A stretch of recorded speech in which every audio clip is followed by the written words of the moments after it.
Hello everyone, my name is Himanshu Sharma and in this video we will go through 3 new features introduced in Java 21. So let's get started. I'm currently on the Java 21 page for Oracle, and here the first one we are talking about are record patterns, and let's open this one.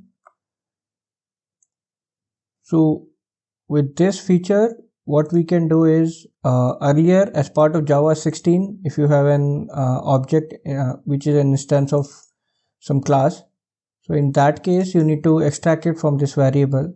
But as part of Java 21 you can go one step further. You can match the variables and you can define it like this, and then you can use them directly.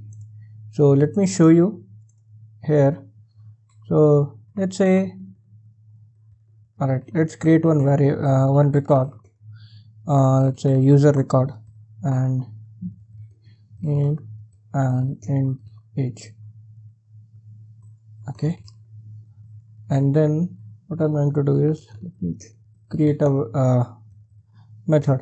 Let's say check record match. Okay, and it is using object. Alright, so what we are saying is if obj instance of user, okay, so we can say like this: if obj instance of user, and let's say u, you simply print out what u dot name. Okay, and then next we can do is u dot age, right? So let's try this one out first. So this is prior to Java 21. So let's create a user. Let's say user Himanshu equals new user, and let's name it June. Let's say age 50. Okay, and let's call our method, and here we are just passing the user record. Alright, so let's run it. Okay, it's giving us the result correctly. So now as part of 21 you can go one step further. What you can do is, you don't need to write u. I can simply extract it as string name comma int age, and then you can directly use these variables.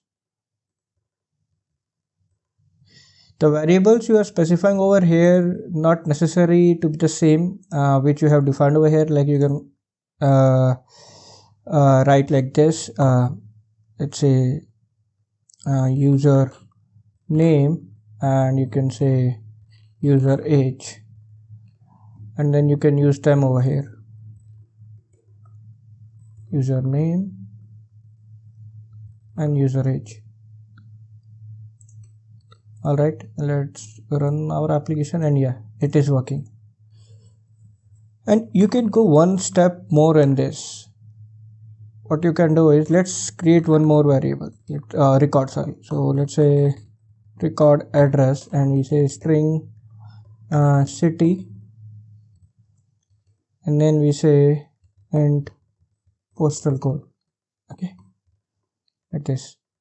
And we expect this user is having another nested record which is address, like this. So let's define this address equal to new address, and then let's say Bangalore as city, and let's say 1 2 3 4 5 6. Okay, and then we can pass it here. So we can say like this. Alright, so now I can update this code also, and we expect this to be like this, right? And let's get the address data, and here you can say address dot city and address dot postal code, right? Let's run it, and yeah, we are getting both. Now again, like we did for user, you can do the same thing for address also. So you can remove the variable altogether, and you can say string user city and int let's say PC postal code. Okay, and all right, here I can simply say PC, and this one I will say as user city, right? Let's run this. Yeah, so this is the first feature, and you can get more details here. So this is what we just did, and then in the nested record pattern, as I show you, you can extract the nested record also the same way we did for the parent one. Alright, so now move on to the next one, which is pattern matching for switch. So again, let's head to the JEP, and what it is saying is like now you can like earlier we have to do like this every time. Like if you have an object, for every instance check you are going to do like this, if else if for every instance. But now you can directly use this convention. So let's check that out. We say private check switch match. Alright, and let's say here again I am getting object and I am putting a switch on obj, and then the first one is I'm saying case, and let's say if it is a user, so user, so then I expect it to, let's say, print user dot name. Okay, so this way, and here I'm getting some error. What it is saying is it's an enhanced, so it should be exhaustive. So when we are saying exhaustive, that means it should cover all the combinations. So we can have a quick fix for this. I can just add a default case here, and we need to add one more case, and that's for, let's say, address, right? Here I'm again saying if I'm getting address, I will print city, right? City. Okay, all right, so this is done, and do like this. Okay, then let's call this method.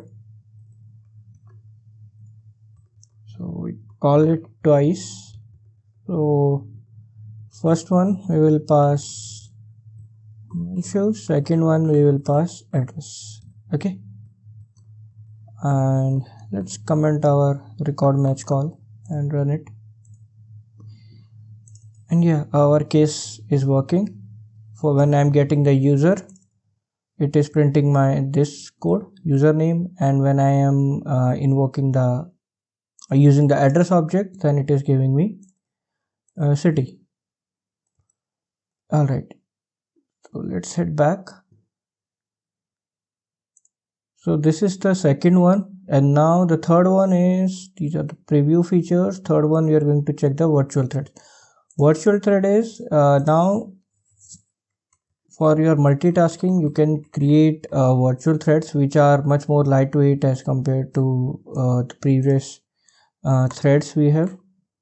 So for that, what you can do is you can simply say like write check virtual thread. Okay, so what I'm going to do is I will print a simple statement, the thread ID using virtual threads.